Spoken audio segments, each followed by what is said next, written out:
In this video, I'm going to give you some pointers to starting your own eBay business. eBay is an online auction site, and items can be sold via auction bids or using their fixed price buy now feature. You can sell products but not services, and the products must be physical, so you can't sell an ebook or anything like that. And this is not a good place to sell info products. Now, the great thing about running an eBay business is that you can run it from anywhere. Contrary to popular belief, you don't have to have a warehouse full of stuff, although it's more profitable if you have. If you have a bricks and mortar store, you can operate an eBay store alongside it and reach a far wider audience than you could do with relying just on people who pass your door. In fact, I know a guy who closed his bricks and mortar store completely to concentrate on his eBay business. When I asked him why, he said, "I'm making more money that way. I only have to spend a few hours each day dealing with orders, passing them up and getting them in the mail, and I've got the rest of the day free. The overheads are lower too. I don't have to pay rent and taxes on my shop. I've converted a spare room into an office cum warehouse, so it really costs me nothing." And I've found that there are lots of other people who've had high street stores who've actually decided to go this way as well. And it really is a retail model for the future. Okay, let's take a look at the eBay site itself. And this is eBay. This is the main eBay site, which you can find here at ebay.com. This is the US version. They do have other versions of the site for other countries like the UK and Australia and France and some other countries as well. And you can see all the different categories that they have here, all the different things that you can sell on this site. How do you start an eBay business? Well, the first thing is you have to decide on your market.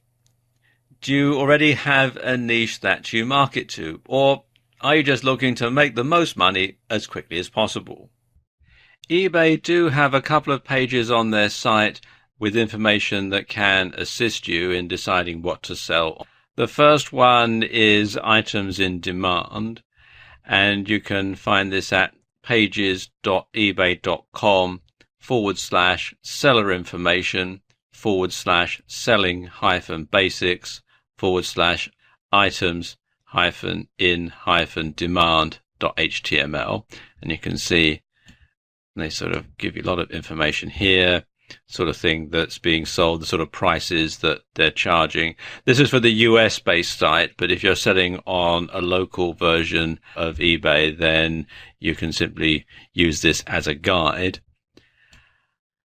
Also, they have this one, what to sell online with eBay, which you can find here at pages.ebay.com/seller information/what-to-sell-online/index with a capital I.html.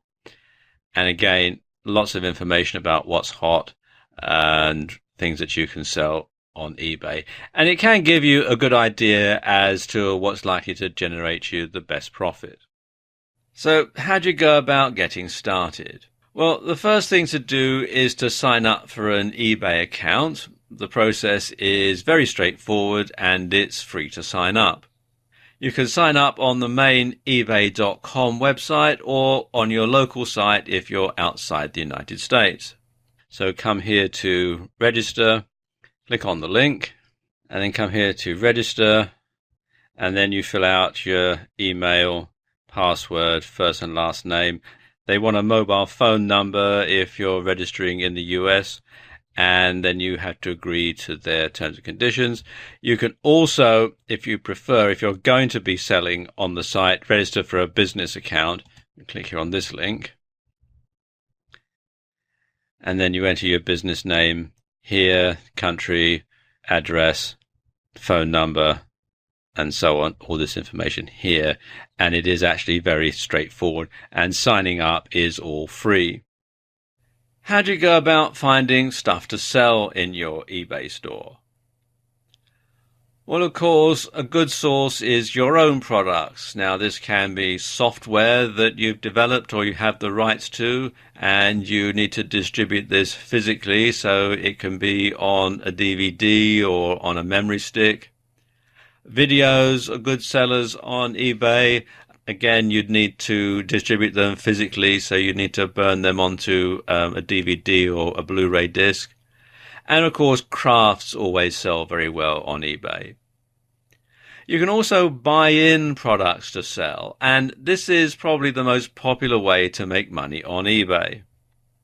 When it comes to finding wholesalers, probably the best site to look on is this one, which is Alibaba.com.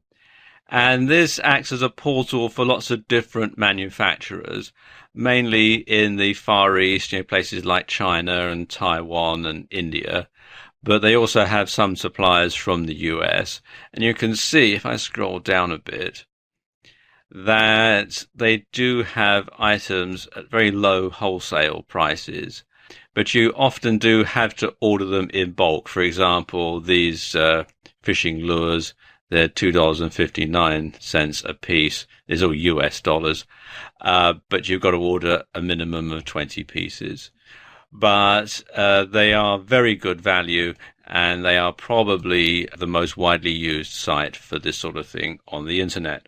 And then there are wholesale pallet sales. And these are a great way to buy stock for your eBay business. What you do is you buy a pallet of mixed goods, and these can be all sorts of stuff. They can be novelties, electrical goods, phones, clothing, the list just goes on and on and on. Now, some of these items that you buy on pallets are catalog returns. They're stuff that's been sold in catalog stores. They've been sent back. They've been reconditioned, and then they're being sold on. Others are bankrupt stock from companies that have gone out of business. There's also second quality items, things that are not really good enough to be sold in a high street shop for a high price, but that doesn't mean to say there's anything really wrong with them, and you can sell them in your eBay store. And there's reconditioned stock as well, as I was just saying, stuff that has been repaired and then is being sold on as reconditioned. You buy it by the pallet, and you do take a certain amount of pot luck. You don't know exactly what you're going to get, but quite often you'll find that there's enough good stuff on there to offset the loss that you're going to make from any bad stuff that might be on there. If you do a search in Google for wholesale pallet sales, you'll find a lot of different sites listed. Let me show you some of the good ones here. The first one is Premier Wholesaler, which you can find here at premierwholesaler.com. They're a US-based site, but they'll ship worldwide. Then there's Wholesale Clearance, which is a UK-based site, and you can find them at wholesaleclearance.co.uk. And you can come here to pallet-offers.htm to explain about their pallet sales. There's Wholesale America, which you can find here at shopwholesaleamerica.com. Again, they're a US-based site. And you can also find a lot of information about pallet sales on this site here, which is wholesale-dropshipping-forums.co.uk. /buying-wholesale-pallets, which explains the process in some detail. So what are some best practices when it comes to running your eBay shop? Well, eBay have quite a number of them on their website, and here are a few. First of all, they say you should clearly describe the item. You want to specify the item's condition, you should describe any flaws, and you should include lots of pictures. You should clearly specify your terms and conditions. In particular, you should include shipping costs and methods used, payment details, returns, and fees. And when it comes to returns, you should offer a generous returns policy. You should set up payments to avoid unpaid items, and you should offer PayPal. You should use eBay Checkout and sign up for unpaid item assistant. You should always specify your shipping and handling services, provide all the details, including costs and handling time, and you should use the resolution center to respond. You should provide detailed information in your listing to help buyers get the answers they need. So there you go, there's a brief introduction to setting up and running your own eBay store.